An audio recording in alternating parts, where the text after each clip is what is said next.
Stephanie Moser is recording a video for her channel devoted to the joys of motherhood, home and cooking. Before talking about the cookie recipe, she shares with her subscribers the latest information about the investigation into her best friend Emily Nelson, who went missing 5 days ago. Stephanie, while barely holding back tears, still gathers her courage to tell her new viewers what happened. They met when Stephanie was at school with her son Miles. As a single mother, she is actively involved in her son's life and contributes to his school routine. Her initiative and enthusiasm cause ridicule and bewilderment from other parents. After school, Miles wants to play with his friend Nikki, but Stephanie tries to gently dissuade her son. After all, she doesn't even know his mother. The girls meet when Emily arrives to pick up her child, their children forcing everyone to go to Nelson's house. Mevzu and Nikki can't wait to play, and Stephanie doesn't mind having a couple of cocktails with her new acquaintance in the meantime. The four of them arrive at the luxurious house. A drawing of a naked Emily hanging on the wall in the center of the living room somewhat shocks the demure Stephanie. Emily is straightforward and rather rude.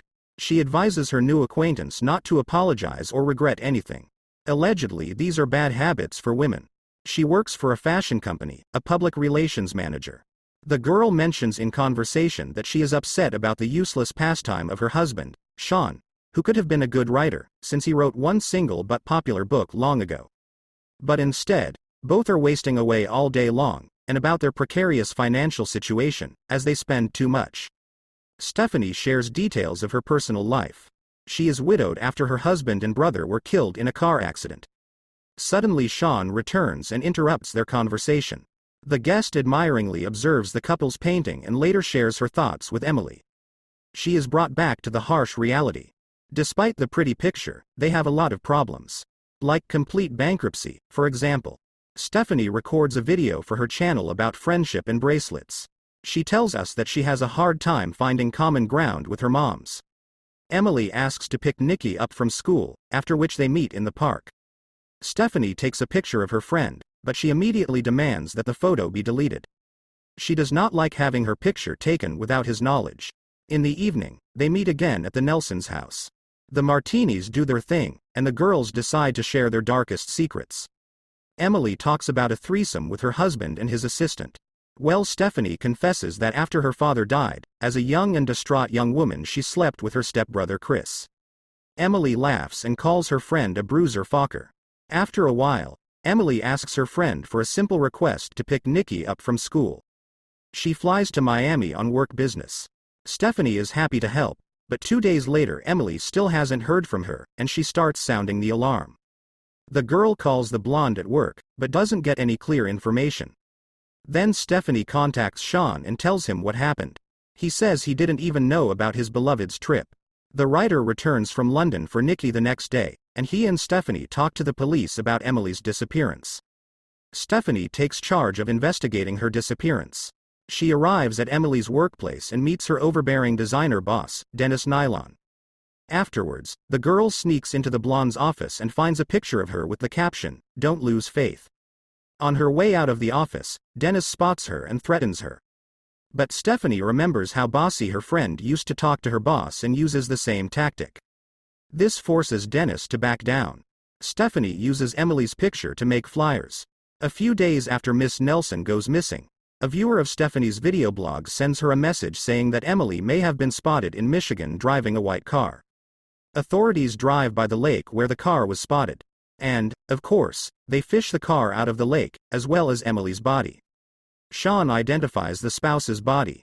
Emily's funeral. Nikki and Miles fight when Miles says Emily is now in heaven and Nikki accuses Stephanie of trying to be his new mom. Burning Stephanie and Sean comfort each other and combine their concerns for their sons, which leads to the highly anticipated result, sex in a relationship. Stephanie meets with a detective. According to him, Sean insured Emily's life for $4 million before her death and adds that heroin was found in Emily's blood. When the girl goes to the college where Sean works, she sees him embracing his assistant. The girl becomes increasingly suspicious.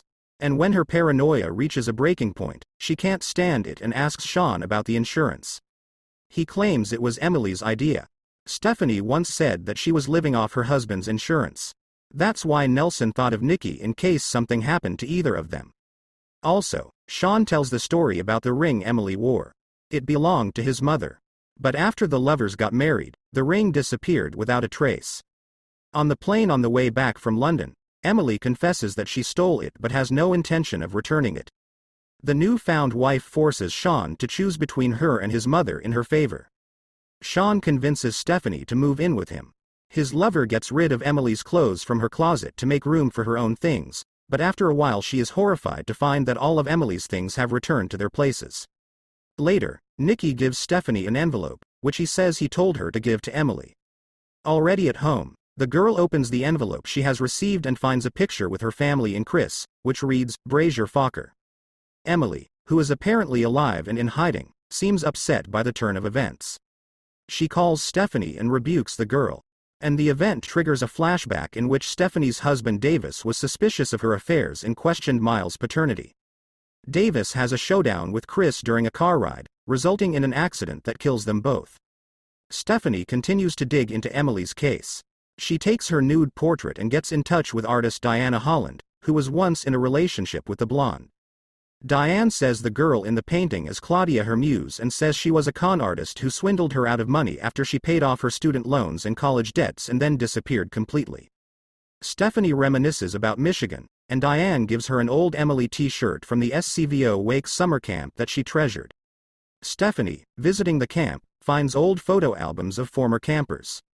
Many of the photos show twin sisters Hope and Faith. Stephanie manages to find their mother, Margaret. After a long search, pretending to be a cleaning lady, she gains her trust and asks her about her daughters. She describes them both as troublemakers, especially Fade. Stephanie shows Margaret a photograph found in her office, and the mother recognizes one of the twins in it. According to Elder McFadden's story, when the daughters were 16 years old, they burned down the east wing of their house, along with their father inside, disappearing forever after that. Stephanie is determined to expose Emily at all costs. Meanwhile, a surprised Sean meets his dead sort of ex-wife at the restaurant where they always celebrated their wedding anniversary. Emily condemns her husband for cheating in their home and threatens Sean with a gun, forcing him to take part in her insurance scam to solve all the financial difficulties, warning if the plan fails, she will accuse him of conspiracy. Stephanie then brings in an insurance lawyer, who tells Sean that since it turns out that Emily had a twin, the insurance company cannot pay the full amount, much less such a huge amount. Stephanie, using innuendos about Emily's life on her blog, summons the blonde to meet her at the cemetery. Emily tells Stephanie her side of the story. Emily is Hope. They burned down the house and their father at the same time, unable to tolerate his tyranny and cruelty. After the fire, they ran away from home and planned to meet up after the case was forgotten. But the little sister never showed up. Emily worked hard and built a career and started a family. 16 years later, Fowd contacted her sister to meet her at camp, where Emily discovered that her soulmate had become a heroin addict. The twin tried to blackmail the successful businesswoman, but Emily drowned her in a lake and used her body so Sean and Nicky could get insurance money. The blonde then accuses Stephanie of not being completely honest about her relationship with Chris, implying that he is Mel's real father. What's more, the blonde plays a recording of her conversation with Sean, where he says Stephanie meant nothing to him, and that he was thinking about Emily during sex. Emily is infuriated by Sean's attraction to Stephanie. The latter, in turn, is infuriated by Sean's attempt to reconnect with Emily and participate in her scheme. Stephanie agrees to help Emily declare herself alive and frame Sean for allegedly forcing Emily to participate in the insurance scam. To do this, Emily steals a wrench and flips it in the air so that it hits her in the eye. She walks into the police station, and it looks like Sean beat her up and made her fake her death. Sean is arrested, charged, and released on bail. Stephanie arrives at Nelson's house with a gun and makes a scene to get Emily to confess to the murders. Stephanie enters with a gun and pretends to shoot Sean. But Emily has foreseen this and turns off the microphones the police have set up. She pulls out her own gun and shoots Sean in the shoulder for real, while confessing to the murders. Stephanie then reveals that he has a hidden camera on his blouse broadcasting Emily's confession to her blog. The blonde tries to run away when Stephanie goes after her. However, Emily points a gun at her mystery friend, but is hit by a car driven by Darren, one of the parents shown at the beginning. Moments later, the police arrive to arrest Emily. 6 months later, Stephanie's video blog continues to draw an audience with uncomplicated recipes and stories. She also helps the police solve cases. She has participated in 30 so far. Sean has written another successful book, got a job at another university and is raising Nikki, and Emily was sentenced to 20 years in prison, but she has adjusted to this life just fine and even manages to hang out on the basketball court with her fellow inmates.